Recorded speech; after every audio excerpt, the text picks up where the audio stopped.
So real quick, yeah, we should probably touch base on a few things, okay? So, I was talking, in my other video, I talk about Plato's Cave. I talked about it in depth, but I talked about it in a way that you might know what Plato's Cave is. I did not intend for Christmas to turn into Plato's Cave. I'm really sorry. I'm mostly really sorry to myself.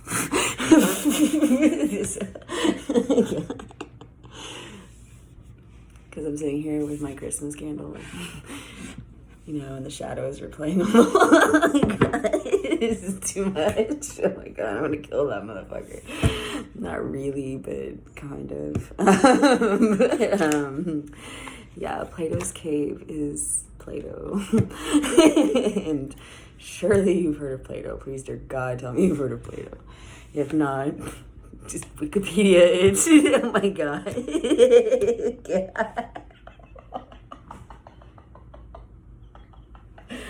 Wikipedia, Plato, Plato. It's philosophy. It's kind of philosophy 101. It's all bad. See, I took 4 years of Latin, and psychology and all that college bullshit. It's all jackassery. It's all like the kid. So whenever a Raider comes at me with the razors, I'm just like, blah, blah, blah, blah, blah. Okay, I'll show you a razor, motherfucker. Fucking Edward Scissorhands your ass. Oh my God.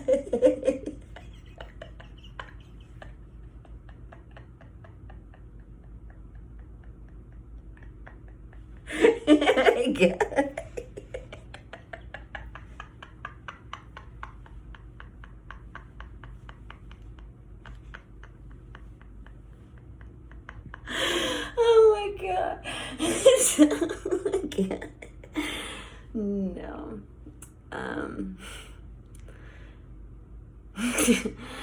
So, I'm really sorry. I didn't mean for it to happen that way. I really tried really hard this year. Oh God.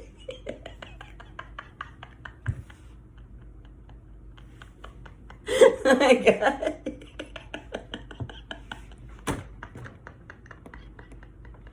Oh my God. It's just so bad.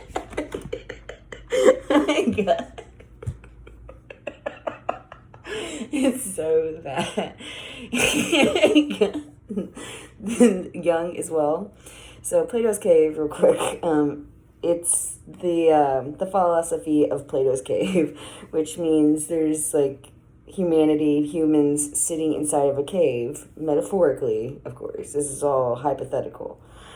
Metaphorical, hypothetical. So what all that is just like humans are sitting inside the cave of life, so to speak, and there is a light source inside the cave.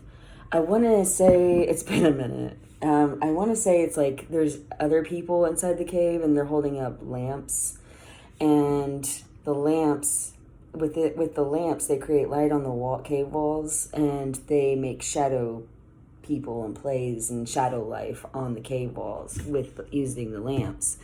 And the other people, there's two groups of people, and one group of people is just sitting in shackles, and they're watching the plays on the walls play out, and they're in their chains, and they think that that's reality. So it's really like deep philosophical blah. But it's important to know. But like Christmas weekend, I'm sitting here chilling with my candle. I'm just trying to talk about bullshit. It's like, really? So, because like I wasn't planning on looking up his book and talking about Plato's fucking cave. So, and then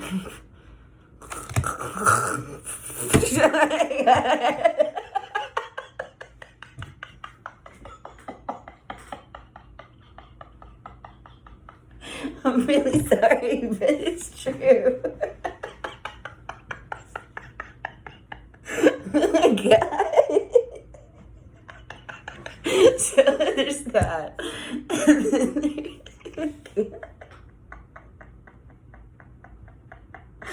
Oh my god. So yeah.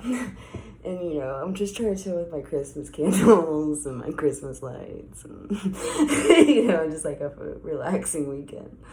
And yeah. And then they got into Jung, and the reason why they got into Jung is because Jung and his psychology and his theory in psychology was all based around the integration of the shadow self. And the shadow self is pretty much just your dark side.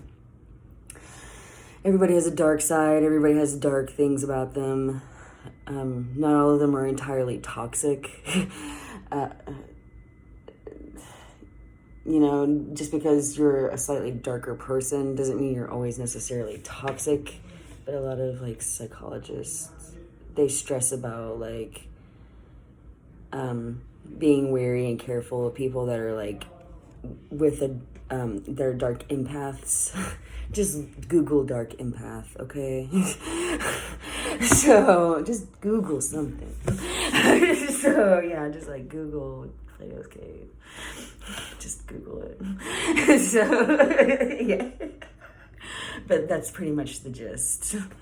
And then sorry, I had to go run my errand for things.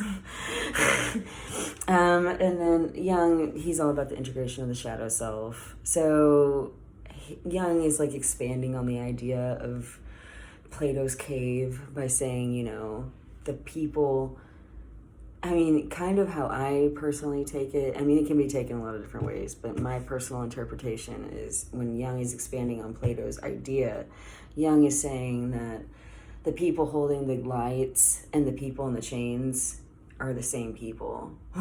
It's just one side of yourself and another side of yourself. So the chains being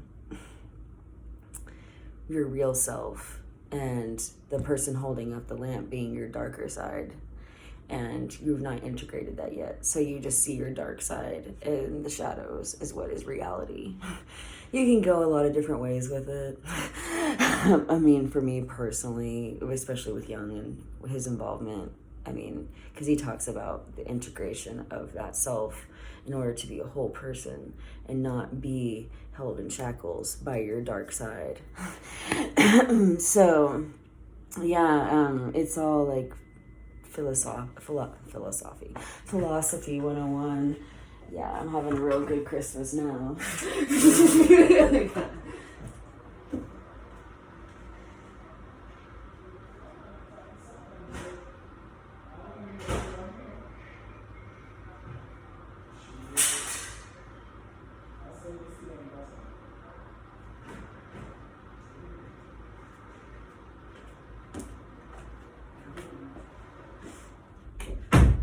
So yeah, I'm having a real good Christmas now. And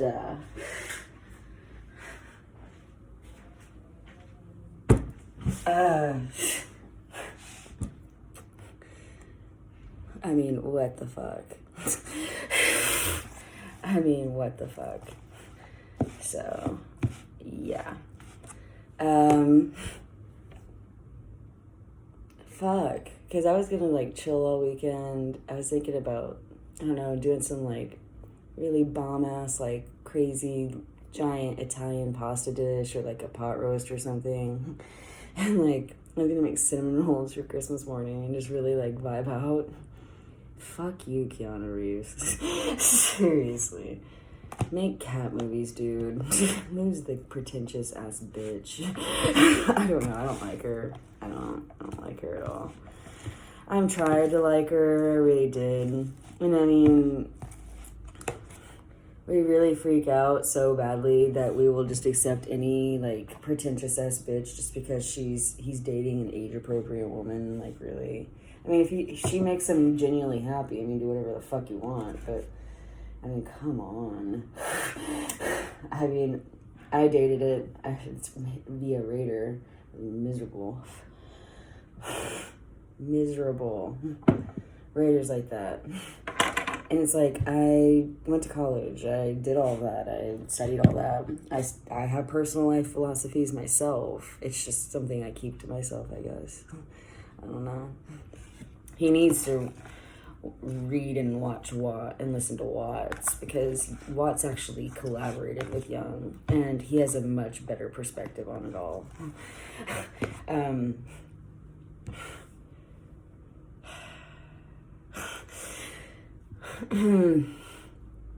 So, and Watts is somebody I've listened to for like a decade. I mean, I knew who Watts was before and I'd listened to him, but like I've listened to him intensely for the last decade since my divorce. It's what got me through my divorce.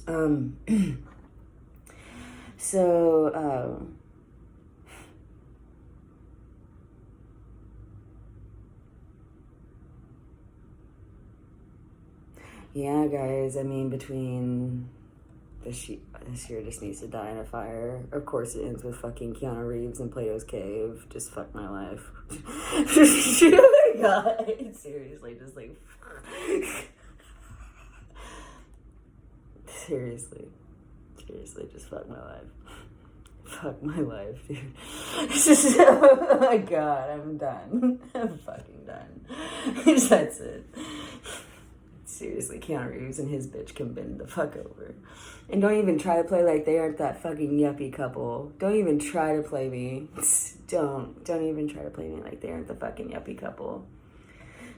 I'm just trying to chill with my candle and my Christmas lights and watch my movies and eat my cinnamon rolls, motherfucker. And it's like, do you even know what chains are, bro? You talk a lot of talk. So, for real. So, for real. I mean, everybody talks a lot of talk. Everybody. I don't care who you are. But that's a lot of talk. I'm not saying he can't walk it. But wow, baby. Come way down. Come way back down to earth. Oh my god. So, wow. God, can you imagine any kid of his still alive? They would either be like saved by the mother and like the chillest, coolest kid ever, or oh god, nightmare of epic proportions. Oh my god, seriously, crazy, gorgeous nightmare of epic proportions, probably. That's the really scary part. But yeah, no, like I'm just sick of him like trying to parade her around as like some type of way. She's clearly like a lady who lunches. She's definitely like a cared for woman. That's what a lot of people are not understanding. She's an artist. She's cared for. He's her sugar daddy. You all realize that, right? Like, he's like full on like her sugar daddy. Which I've seen photos of him with his other ladies. He definitely gives off like major daddy vibes. Seriously, for real. I mean, I think he's cool about it. But like he's clearly like pretty chill about it. But he definitely gives off like, yeah, major sugar daddy vibes, for real. They all kind of do. I'm sure they've all had a few sugar babies. You know, so a few girlfriends where they're just like, all right, we'll chill for a sec. I'll take care of you, whatever. You're hot, let's fuck.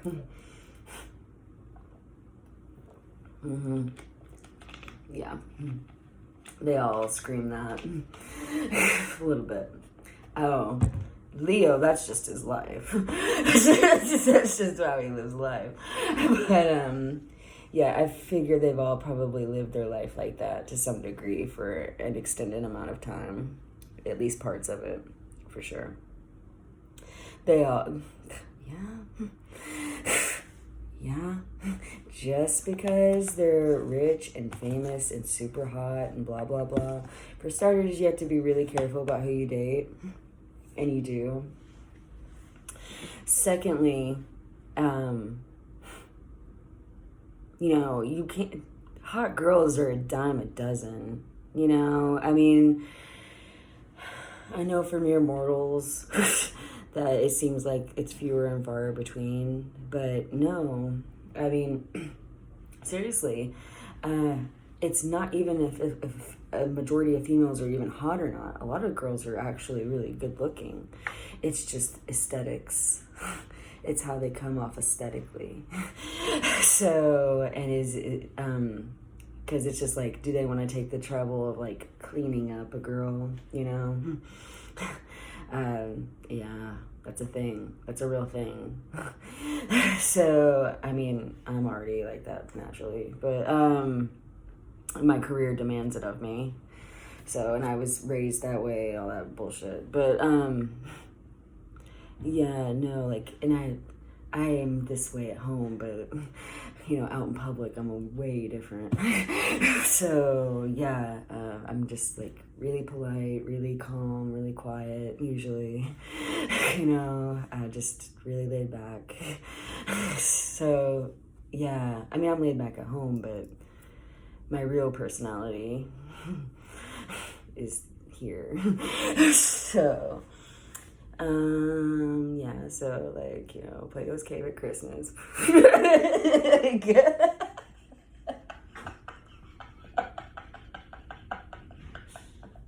Oh my god, I tried so hard this year. I want my doctor to give me brownie points for trying so hard. I want points, damn it. I want a point system with my therapy because I need progression. I need to know how I'm progressing, which makes them think I need therapy that much more. But I have to see results.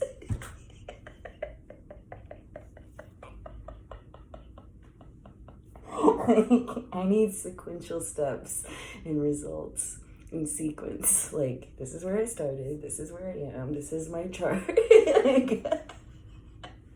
Yeah, so yeah, I'm a total head case. So, yeah. But anyways, I want my doctor to give me the points.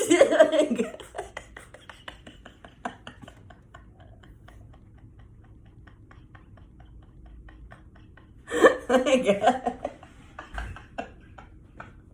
Oh my god. Yes. I want my points, damn it. So, yeah, because I tried really hard this year. I tried to be in a halfway okay mood. Not even happy, just like halfway okay. You know, okay with the idea that I'm alive, I guess. I'm trying not to be a complete nihilist. So much for that.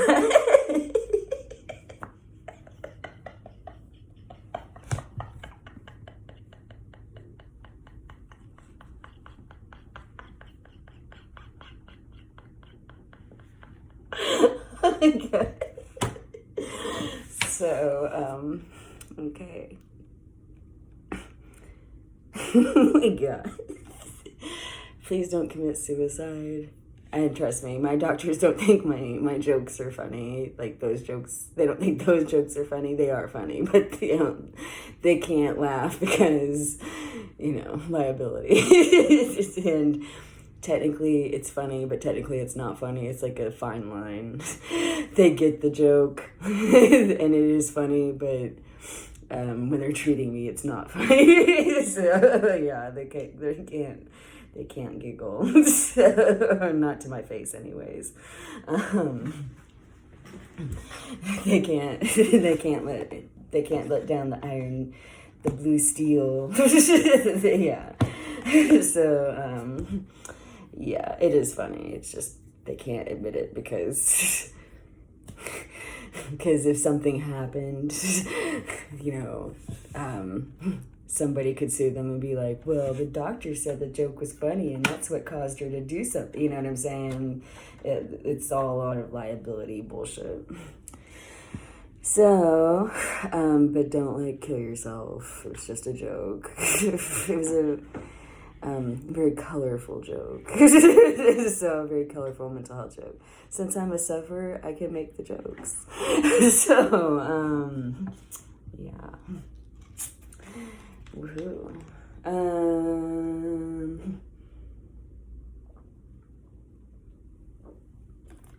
I was watching some stuff after did my video, just a few things. Excuse me. Oh my god. God. I can't escape. Oh my god. Just when I thought I was out, they pulled me back. God. Oh my god.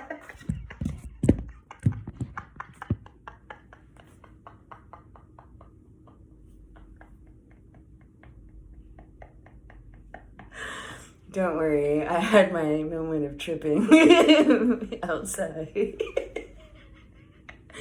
I allowed myself to feel very loudly. Oh my god.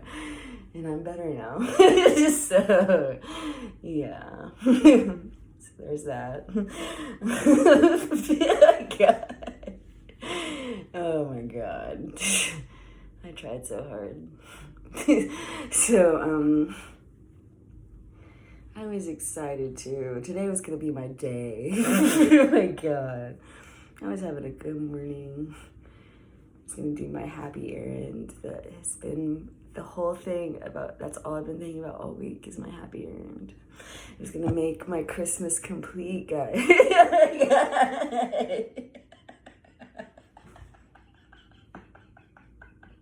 Oh my god.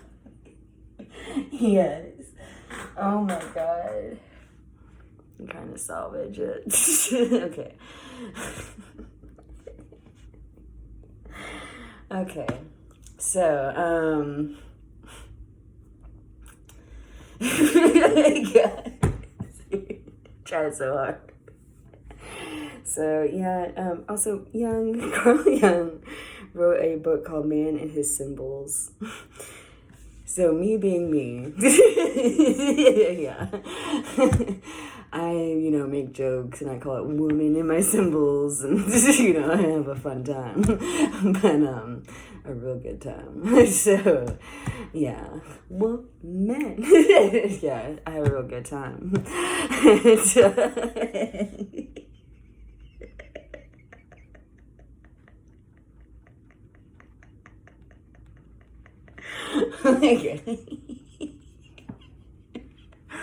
Anyways, I have a really good time.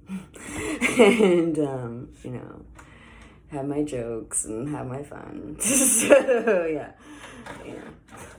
I'm sure my therapists and doctors think it's all very amusing. So, I'm sure. I mean, trust me, I know when to cut back. I know when to make the joke, usually, and when not to. So, that's the key to it all. Knowing when to be serious about it. So, yeah, Carl Jung, he wrote Man and His Symbols, the Red Book. He was a famous psychologist. He was originally under Freud, and he branched off Freud because he had a difference of opinion psychologically in terms of theory and personal philosophy. So he broke off from Freud, started his own stuff. He started doing a lot of shadow work, shadow integration, dark triad, like the original dark triad work. He's, deeply into dreams, dream symbolism, symbology in general. There's a lot of dream work that he does with patients where he talks about patients and their dreams a lot, and in Man and His Symbols in that particular book.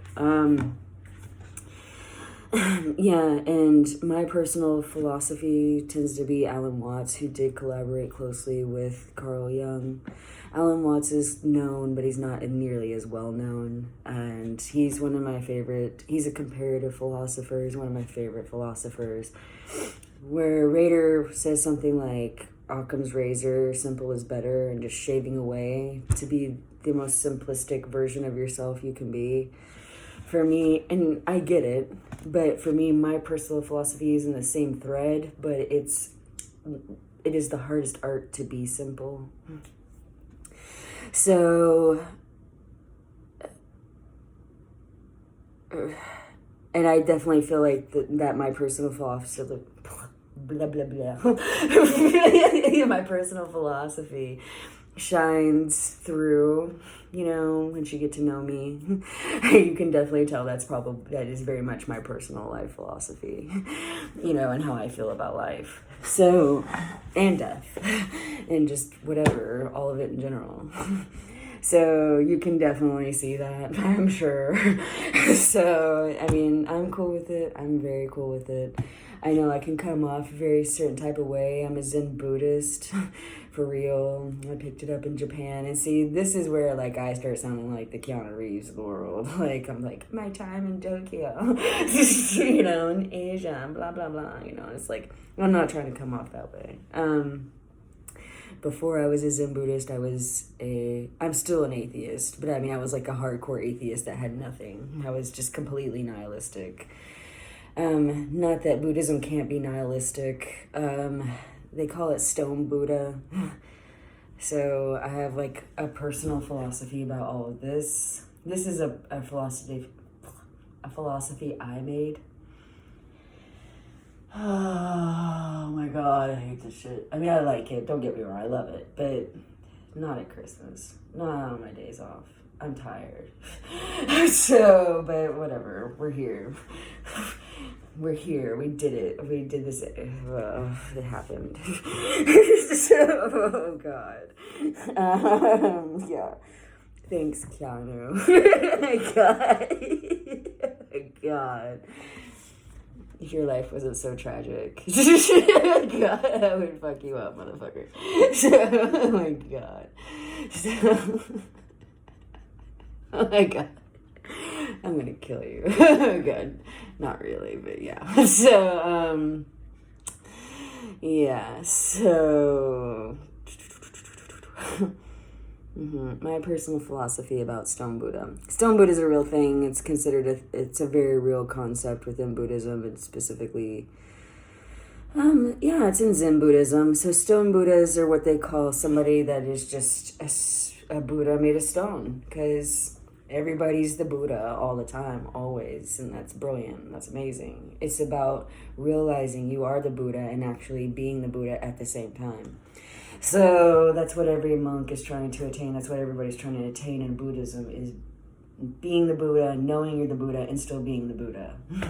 So, yeah. So that's pretty much essentially what it all boils down to. And there's a Stone Buddha. Stone Buddhas, I'll put it this way. There's a Stone Buddha, and then there's just a natural Buddha, right? Not that stone isn't natural, but when you hit a stone, nothing happens, essentially. So the stone, if it's screaming, we don't know about it. Probably not. It doesn't hurt. If you hit a human with a bamboo stick, we'll say you hit the stone with a bamboo stick, nothing happens. Just nothing happens. A sound, maybe. Maybe a slight vibration in the stick. Probably not any real vibration in the stone. So, not anything significant. And then if you hit a human with a bamboo stick, you're gonna hear a fucking yelp. And that is the Buddha too. Both are the Buddha. So, and Watts elaborates on this and talks about how it's okay to not be a Stone Buddha. It's okay to be made of humanness, and it's okay when you're hit to say ouch. It's okay to be in pain and recognize your pain. It's totally fine. So that's what it's all about. So yeah. I feel like he's trying to play on the idea of his pain, but he's not fully recognizing it. He's not fully feeling his pain. He's not fully recognizing. He's being hit with a stick and being a stone, which is cool. That's his prerogative. That's still the Buddha. So, I mean, whatever. But fucking Plato's Cove, really, dude. Really good. I mean, I get it, and I understand it, and all of the rest of it, but... And I have my own personal philosophy about it. It's just really... I mean, just get drunk and point the camera at shit, see what happens. There, you're free from your chains. So, for real. Yeah. It's all on your head, dude. For real. You're overthinking it. So, yes, I know my doctors have been on my ass for years about mindfulness, and I underthink everything, and I'm mindless. I know. Lindsay Structure. Lindsay. I can almost hear asshole now. Lindsay, you need focus. God, Lindsay, you need focus. You are so smart. You are so blah, blah, blah. You need to focus. Focus your inner... Oh, God.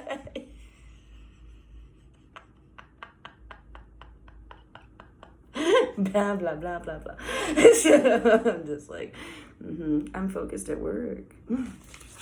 No, I really am pretty focused at work. I have my moments, but yeah, I mean, like anybody. When I'm sitting there for hours, yeah, like it's like I have to walk away.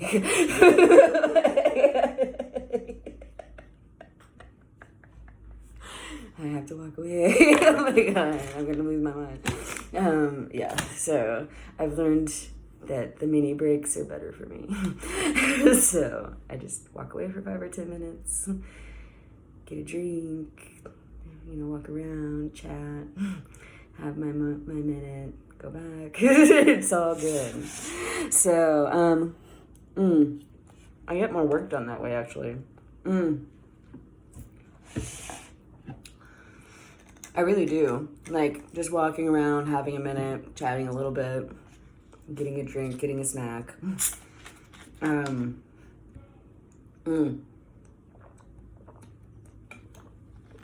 Yeah. I work way more. So, I do a lot of work. I do a lot of work. I work a lot. So, I do a lot of work. Do a lot of work. In a pretty relatively small amount of time. I'll do even more once I really get the hang of things. It's just right now I'm going slower. I'm purposely going slow because I don't want to get ahead of myself. So I'd rather I'm doing a sort of a slow and steady wins the race kind of thing. So, and it does. I'm usually like that. Now, eventually they'll see the hole through the wall if they probably already are. So, eventually though, they'll really see one. And then I'm just gone. Later. See you on the flip. But yeah, so that's Plato's Cave. I'm sorry. I'm really sorry. I don't want to make you think about your shadow change.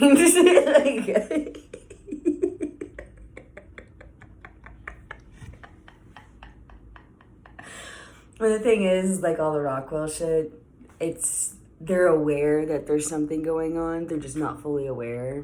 I don't think Dustin knows about Plato's Cave. So, they're not aware that they're, inside the metaphor of a philosophy, of, Philosophy 101. So, Rader's personal philosophy is a very, very, very, very, very way branched off extension of all original philosophy. Mine's pretty branched off. Rader's he's pretty advanced in his philosophy. I am too. We just have different approaches. Yeah. We approach philosophy and life very differently because we're very different people. We come from very different places. So, no shit. So, yeah.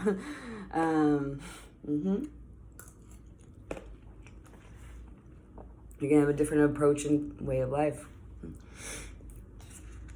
The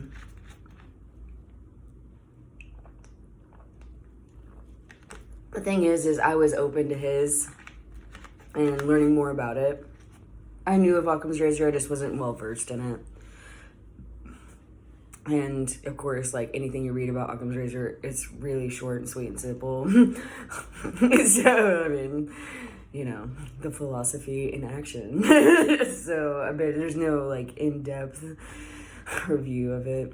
And it's like, of course, writer, of course you would. Oh, God. And then, of course, I mean, he's taking scalpels to people all day, so of course he's picking a razor. It explains so much. Oh my God.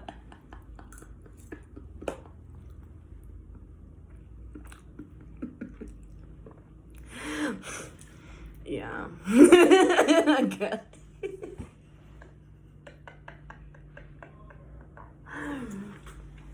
So much. So,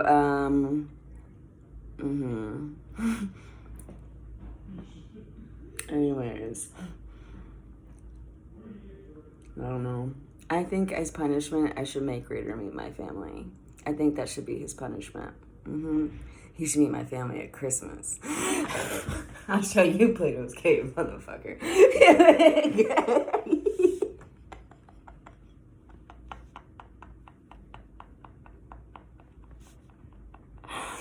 Oh my God.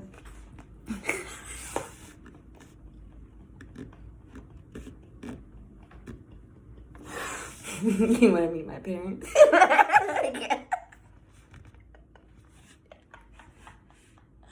Want to meet my parents? Oh God, he would scream. If I said to him for real, he would scream. He would scream. Yeah. He would scream, "You're crazy. You're making me crazy." Whatever. I don't care. I've embraced it. I'm fully accepting. I'm accepting where I am. And the thing is, the great thing about me is like I'm so good at my job. I am really good at I really am one of the top people at what I do. I'm really good at my job. So it's just like, you gotta deal with my crazy. I have no choice. I make too much money. You're stuck.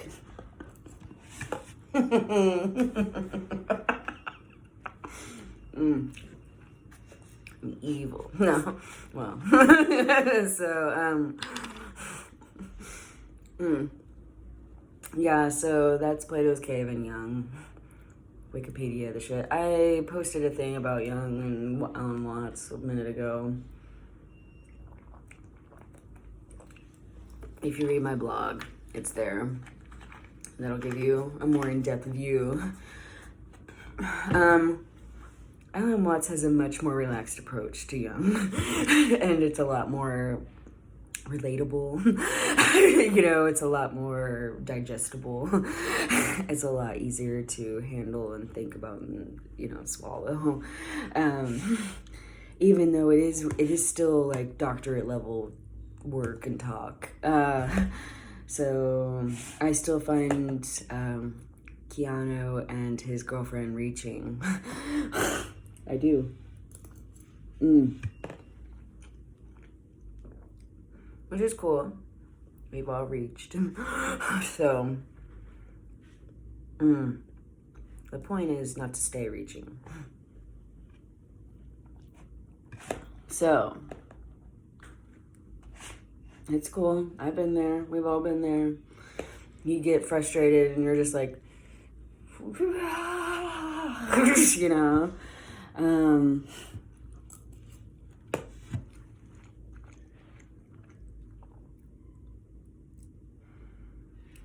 Screaming internally turns to outernally real fast. I'm just making up words now. So, yeah. Plato bestowed that power upon me.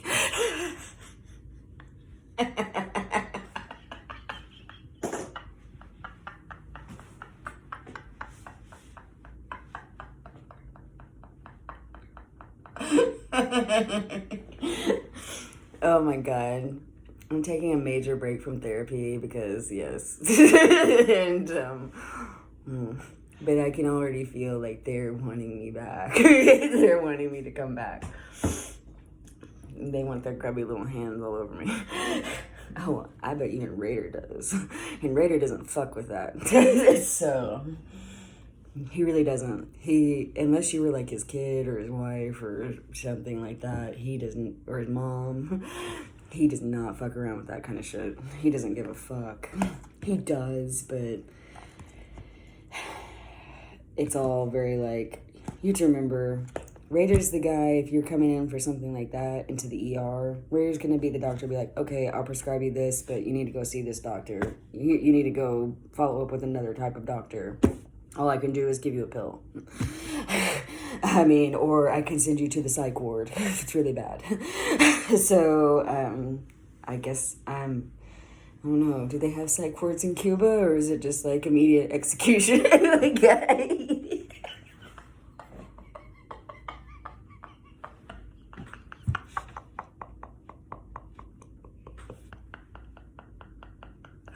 you're weak.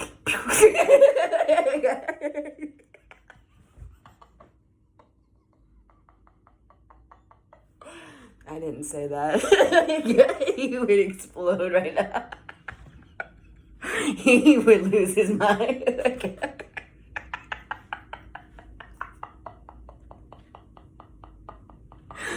He would fucking lose his mind.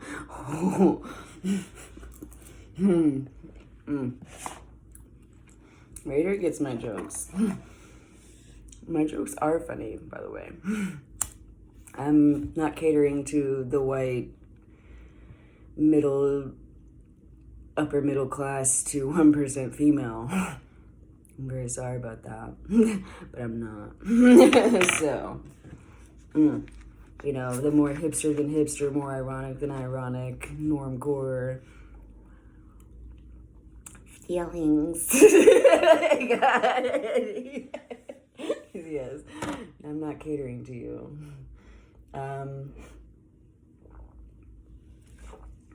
Let me put it this way. I'm very interested in books like hood feminism, the white female movement that left the brown girl behind, you know, that kind of thing. So, yeah, so, yeah, I'm probably not you're not my market. I'm not marketing to you. I'll listen to that point of view. Sometimes it is interesting. Sometimes it is smart. Oftentimes, you know, it's a white 20 or 25-year-old white girl that read a couple pages in a dictionary and she wants to review something and use a bunch of big words and act like she's smart. It's kind of like a little girl in mommy's heels.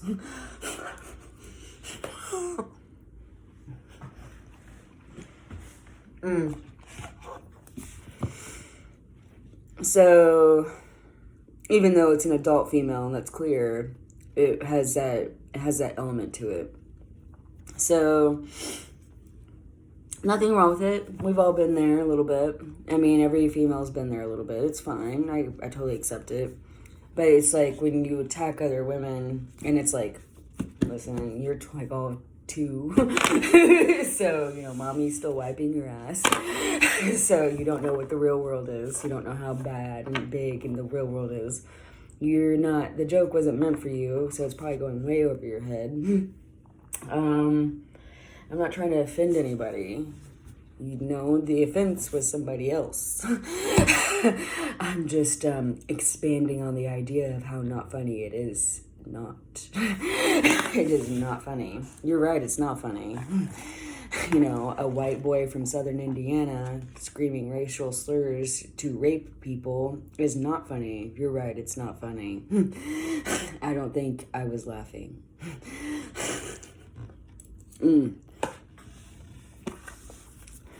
So, clearly my writing is going way over your head. About that. Real sorry about that, but, you know, it's not my job to coddle you. You know, run to mommy.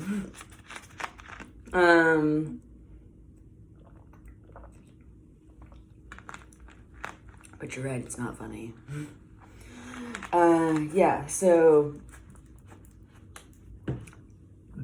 yeah, that is like kind of one of the books I've been wanting to read. I've been seeing it around. So, yeah, hood feminism. I'm for it. For real. Yeah, because females, black African American females, black women, they got left behind. Latino women got left behind. Native American women, they got left behind. Asian women, yeah, got left behind. You know, all types of women got left behind. So it's just so whitewashed and so unrelatable. And yeah, I'm about like that is a movement I would really like, instead of all this like Me Too stuff, because it just feels contrived. Excuse me. About hood feminism. That is a much more relatable movement. So,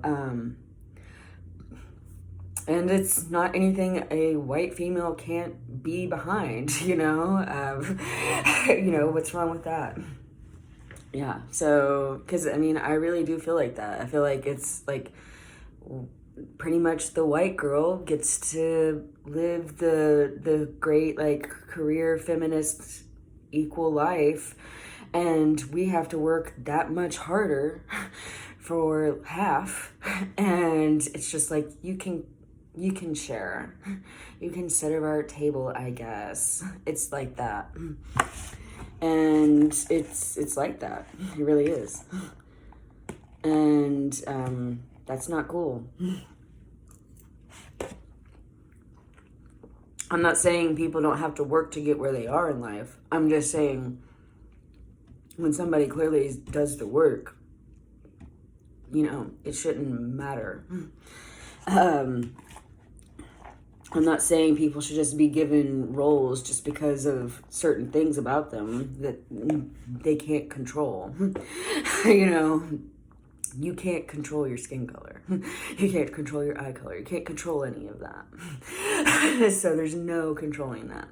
You should be there because you're smart, you're capable, blah, blah, blah. You should get promotions for those same reasons. But I do find more often that, you know, somebody that looks like me, if I were just your average, like, white girl, like, hi guys, oh my god, I'm your paralegal, you know, and was just kind of like that. More often than not, yeah, I would probably be, like, senior management by now.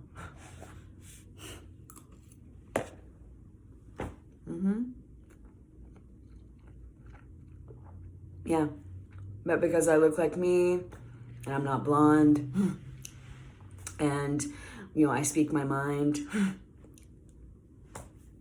it takes me twice as long to get anything done or anywhere. It really does. And I take no shit. I didn't sleep my way to the top.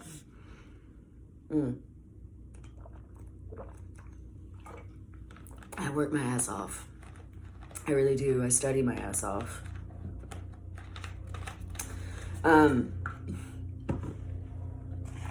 I mean, for real. Like, I'm sitting at my computer all day, just pretty much working. I might look at a thing here or there, but not really. Seriously, like, I work all day.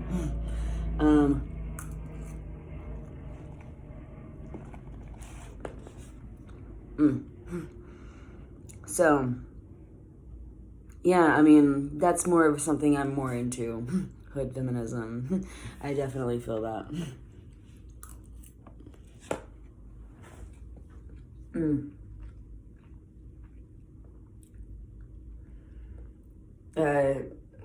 Yeah, because we get overlooked. We have to work twice as hard. Anyways.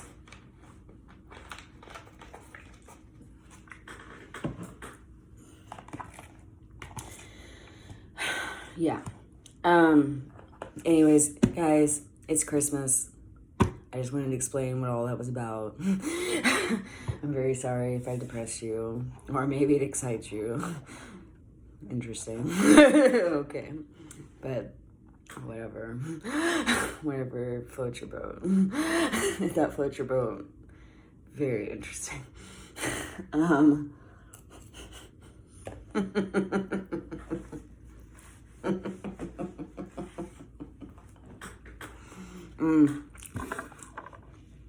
Anyways, I can feel the real shark circling my therapist. do. Yeah. Yeah.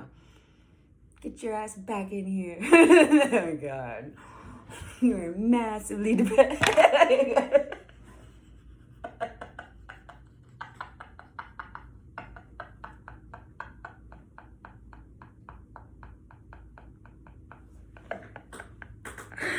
Oh my God.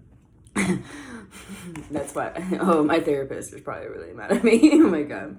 Because I'm an MDD. I'm a major depressive disorder. But I'm highly functioning. In terms of, I can get up every day, take a shower, eat my breakfast, and brush my teeth, all that crap, and then go to work and work all day and come home. But, it also wears me out and it cycles and, it makes my depression worse. But, so by like the time weekends come along, and then I read about Plato's fucking cave at Christmas, and it's all downhill. And they get why it's all downhill. But there's at the same time, they're just like, you need to get your ass in here. Like that. They really want to wring my neck. So I would say even Raider has a stake in it. Oh my God. Seriously. As a doctor, oh, every bit of it. Oh, he's lurking. I can feel the lurk. I know I could sniff a Raider a mile away. Yeah. So, they get all my little jokes. They are funny, by the way. But they can't let me know that. So. Yeah. Real funny. A lot of the jokes are inside jokes. That's why a lot of my humor might go over.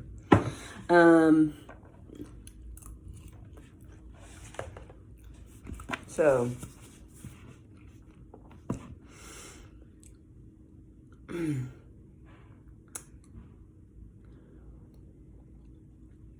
I was listening to somebody one day. This was a while back. This is probably, it's been within the last year or so, maybe last 2 years. But they made a point.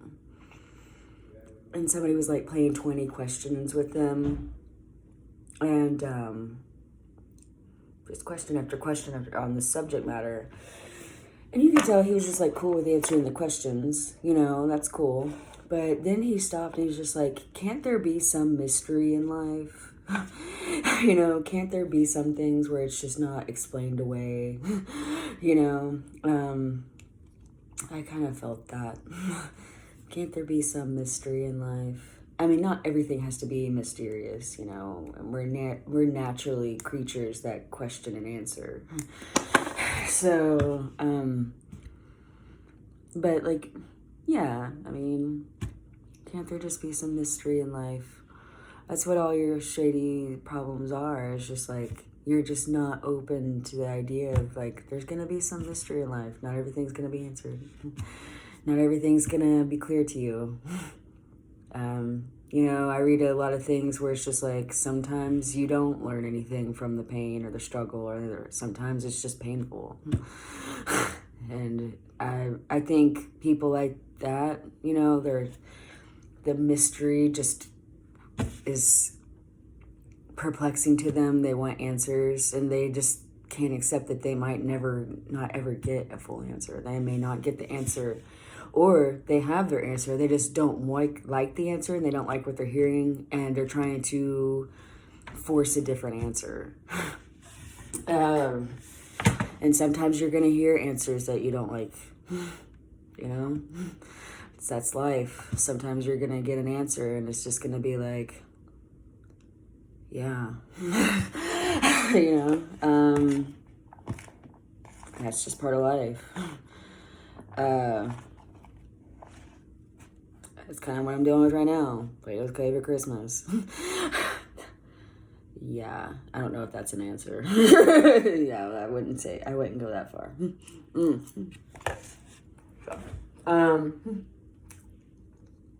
But at the same time, with my depression here lately, when my therapist heard about this, oh God. Pills, therapy, now, stat. So, how you doing? Tell me everything. God, yeah. Oh no, the sharks are circling. I feel the sharks. Yeah. Are you kidding me? God, they're driving me crazy. Yeah, the medication and the pills and all the rest of it help. But at the same time, it will drive you crazy. It will. You have to be careful. It's a fine balance because they can be too like that. And it's just like, breathe, let me breathe. That's a thing. That was a big problem with Raider is he just wouldn't let me breathe. He was on me like white on rice. He just would not let me breathe. He was just like, he's suffocating. He's a very suffocating person. And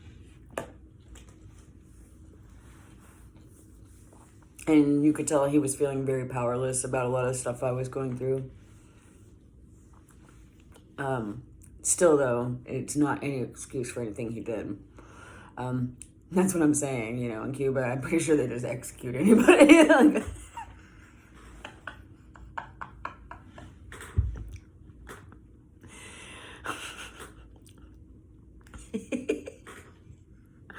You have shown weakness.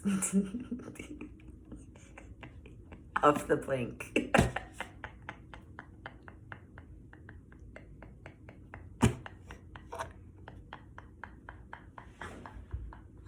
Oh my God. You are not allowed to be human. We do not air in Cuba. I can see them saying that so easily.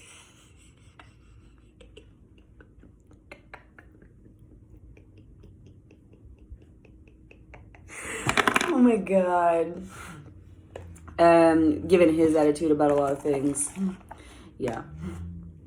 Even though he definitely has some depression stuff himself.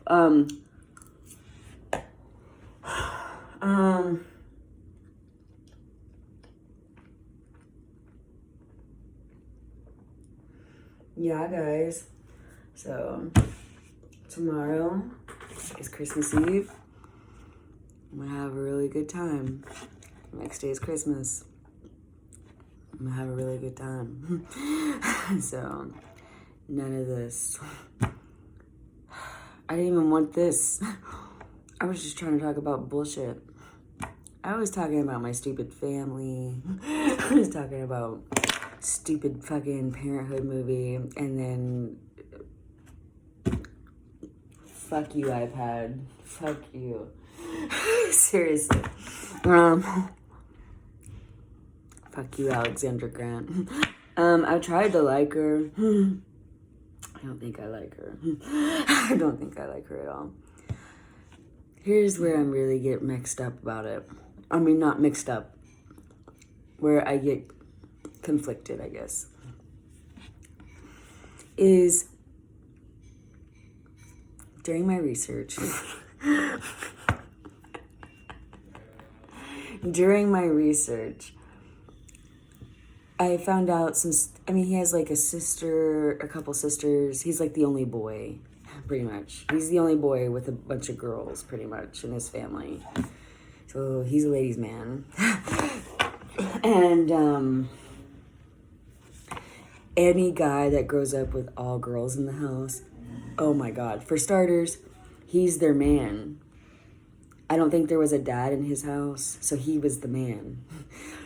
So he is the guy that all his female family members, relatives flock to. So if there's a problem, if they're crying, if something's wrong, blah, blah, blah, Keanu's daddy, brother, husband, boyfriend. I mean, he's everything to everybody. And to his all the women in his family, pretty much. And I bet you anything he's a mama's boy. He's a mama's boy. I bet you anything his mom has like some special mom thing she makes that only she can make, and that she has to make it. And like he probably goes home for Christmas and is like, "Mommy, make me my French toast," or whatever it is she makes, and that only she makes it some special mom way. You know what I'm saying? He's that kind of guy. And like any girlfriend or anybody that would ever dare to try to replace that, he would probably immediately hate. I could probably, not hate, but like, yeah. He would probably accept it because he would probably see like, okay, she's trying, blah, blah, blah. But his mom would probably hate her. His sisters would probably hate her. I could see his mom and his sisters hating the girlfriend. Oh, I bet they hate his girlfriend. I bet they do. Something tells me they hate the girlfriend. Something just tells me. Deep inside, something tells me they hate the girlfriend. And then...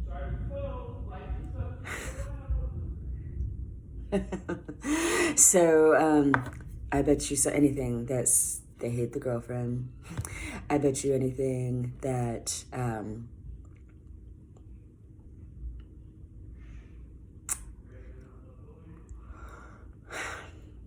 she cooks something special for him.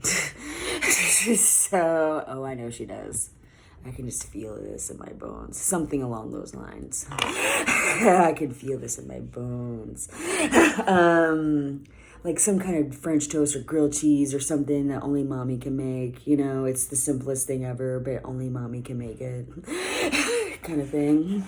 Something tells me there's that. And I'm pretty sure, because he grew up with a single mom, so there's definitely something only mommy can make. Oh, yeah. And, his sister got sick somehow. I don't know. I think she had cancer or something. So, and I think he took care of everything, of course. So I think he paid all her medical bills and was by her side every second. So, I mean, yeah, I could imagine she loves her brother. She loves her brother. And there is no female good enough for her brother. There is nobody good enough for her brother ever. And I mean, I bet you anything, she loves her brother. Loves him.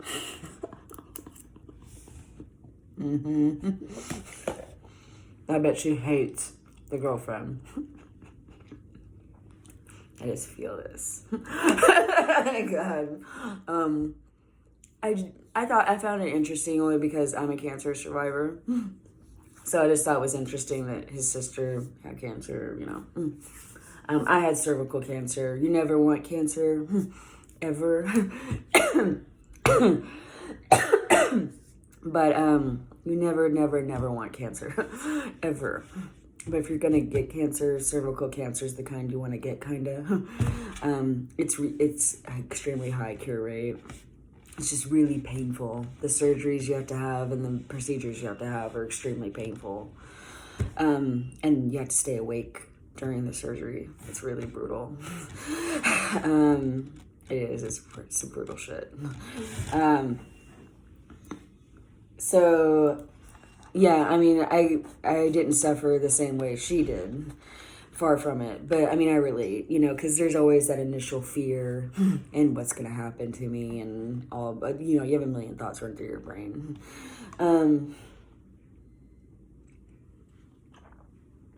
yeah, so I just thought that was interesting. But, oh, yeah, her brother can do no wrong. Because her brother paid all her medical bills. Her brother was by her side every step of the way. That boy ain't doing nothing wrong, and no woman is good enough for him. Mm-mm. Mm-mm. There's no woman, because I know how I feel about my son. No. God. Lord help any girl he dates or brings home. Oh, Lord help her.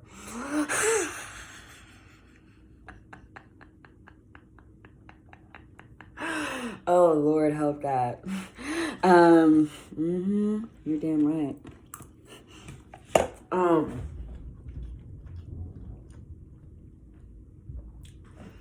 It's not that I'll be unaccepting of any girl. It's just certain types of girls, no. And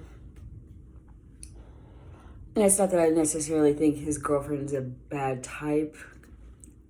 A little. There's worse people in the world. And she's not a monster or anything, but that I know of. But yeah, it's really pretentious. I bet you anything his family's not that uptight, you know, and shadows and caves, you know, like, I can just see his family being like, what the fuck?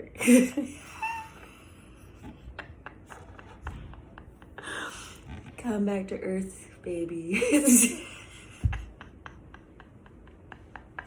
I can see that easy. Yeah. Yeah, kind of.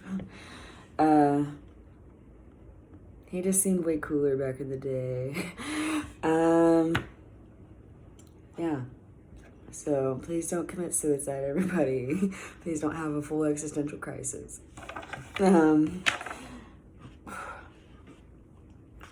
Yeah. Just don't. Just don't. God. Because traditionally people cut down trees and put candles on them, you know, to light the tree. They put candles on the tree, real candles, and garland and all the rest of it. And how did like cities not burn down more, for real though? So, but you know, a very like traditional tree is a real tree with literal candles on it, which would be fucking badass to see. But I mean, you had to monitor the fuck out of it, but yeah, it'd be badass to see. Yeah, I mean, that's a traditional tree. And you think about it, I mean, these people are sitting in a cave, a place of nature, you know, holding up natural light. And, you know, where do you put a tree? In your living room, right? Usually. That's usually where your tree is. So you're sitting in your human cave staring at the light. And it's like, is it chains? Fuck you, Keanu. Oh my God. Seriously.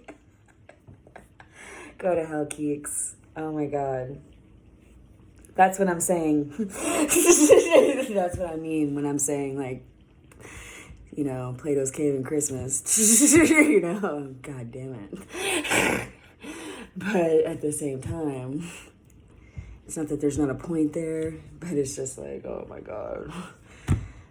And at the same time, it's just like, is thinking about it in those terms, is that a cave? So, I mean, you can go round and round and round forever. You know? That's the thing about philosophy, okay? And that's why philosophy is tricky business, because you're in a hamster wheel.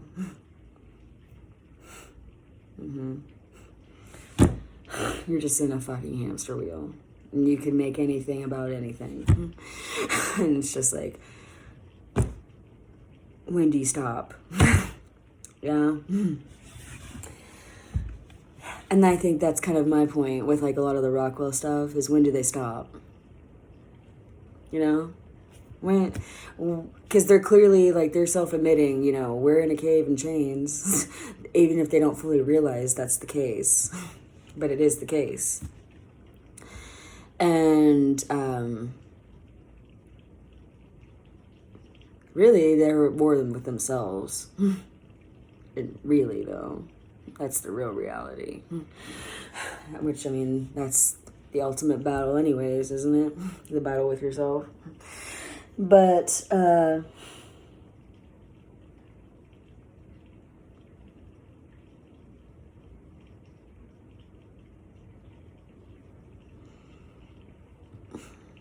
you know, they don't realize that.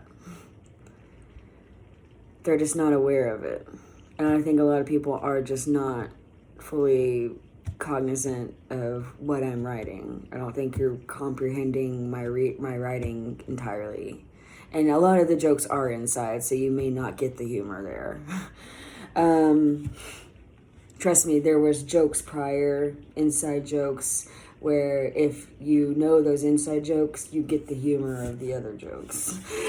Trust me, it makes sense. It's just not exactly. There can't be some mystery in the world. You know, do you have to understand every little thing? Can't I just write about something? You know what I mean? You don't have to know every detail of every little thing I'm talking about. Sometimes I'm just writing to write, like I did with those jokes. You know, I was writing about those jokes. Some people reading will understand. Some people reading won't understand fully. But I think a lot of people should be smart enough to understand the context of that there's a clear joke there. And even if you don't understand the full context behind the joke, of the inside joke that is branching off into the current one, you can understand the context of that there's a clear joke there, and it is funny. So yeah, I am for real in litigation. I work in theoretical litigation at the at collections. For real, that's what I do. And you have to remember, when I'm talking about Rockwell, I'm talking about from a personal opinion at the litigative level. And it's not anything I would take up to a judge, but cleaning up some of the language, you're damn right I would take that to a judge real fast. It's just, I'm writing it from a personal perspective. Even though it is a legal perspective, it's a personal legal perspective. It's an opinion piece. It's an op-ed of sorts. And you're getting lost in the language rather than the context behind the language of what I'm talking about. So just any kind of reading comprehension. I draft legal documents for lawyers all day. High-powered, very smart lawyers.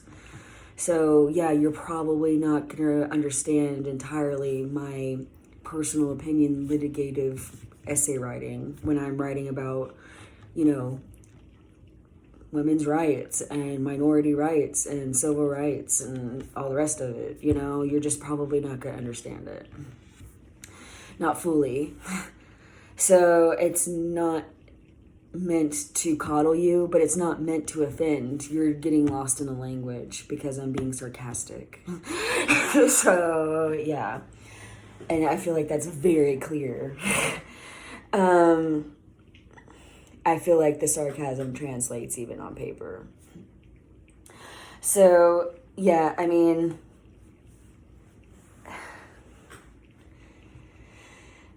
it's just not my job to be your mommy and hold your hand through it. And like, if I have to hold your hand through it, then we have a problem, because you don't need to be reading me in the first place, because you're not the audience I'm trying to cater to. So, I'm not saying you're too stupid to read me. It's just that you're just not smart enough and cultivated enough in law and in those ways to read me, maybe. But I mean, there's plenty of people that aren't in law. They can read me and understand what I'm talking about and where I'm coming from. They understand the context behind it. So, and the intent. So, I mean, it has nothing to do with being in law even. Lots of people are in law and they can understand what I'm writing about. So,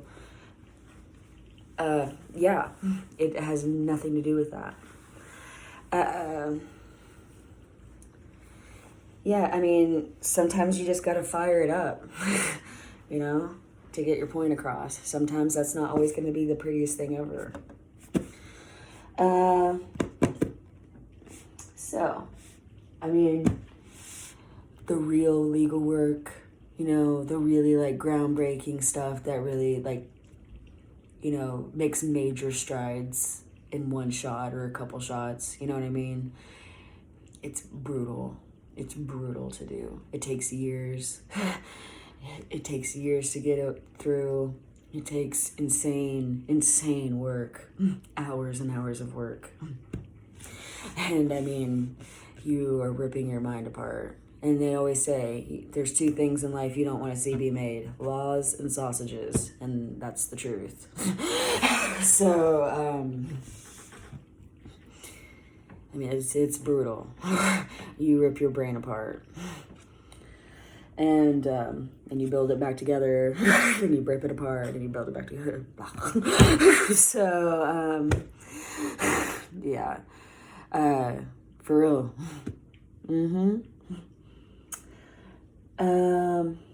Yeah, I mean, trust me. If Raider was reading it, he would have to have it translated. And he would have to have the context translated. But if it was translated properly, he would understand what I'm writing about. He can read English. He would probably have to sit down and ask somebody about context. Probably, I would imagine. Like, I get it, but where is she coming from kind of thing.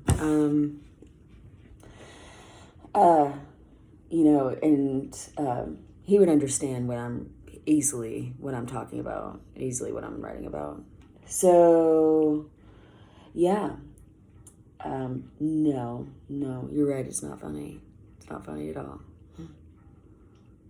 You are absolutely right about that. So, yeah.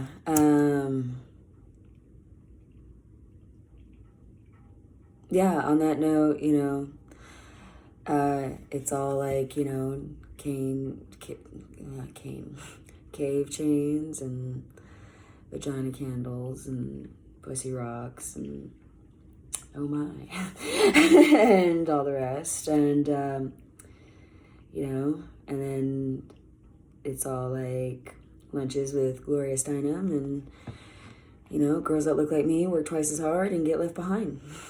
You know, and then you wonder why we're like preaching about hood feminism and you don't get the joke while you're worrying about putting a rock in your pussy. That's what, you know, all the white chicks burn their bras for. And then all the rest is so you can put rocks in your vagina. So, that is not why I'm fighting. So I'll just be real with you about that. So, sorry, ladies. I can hang in there with the best of them, but, you know, you really lost me on some of it. And I'm not lost. Yeah.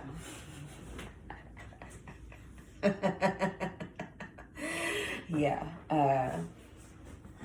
I really just don't think all those lovely ladies back in the day fought all that crazy, you know? And, see, I look like me in the South. Where, you know, you can work, but you can work after you get married and have a baby. You know what I'm saying? So I'm contending with the kind of men Gloria Steinem dealt with in her day in like California, but they're not like that out there as much. Where I'm from, they're still very much like that. So, Yeah. You have no idea. You have no idea. What I've been up against. They're pricks. They're unimaginable pricks that you can't even fathom. And you're white, so you have an upper hand. You're blonde, you're white, perfect. Good for you. But at the same time, you know, that's a fact. Girls like me have to work twice as hard and have blonde girls talk about executives when I work at the executive level in law. So, you know, we can calm down. Yeah. Yeah. That's for sure. Yeah.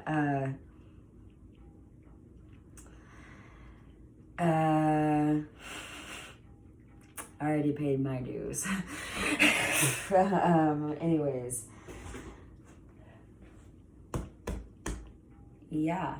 So that's kind of where I'm at with it, you know? And I'm very sorry if the hood feminist point of view is too much for you, but that's the reality of somebody like myself. That's the reality of a black girl, for real. That's the reality. That's the real world for us. I'm very sorry if that upsets your fragile whiteness, but, you know, I'm very sorry if the reality is too upsetting for you. And see, that's why people like you and, you know, the Pussy Rock and the shadow photos and the Keanu and all the rest, that's why you all are kind of still in your cave.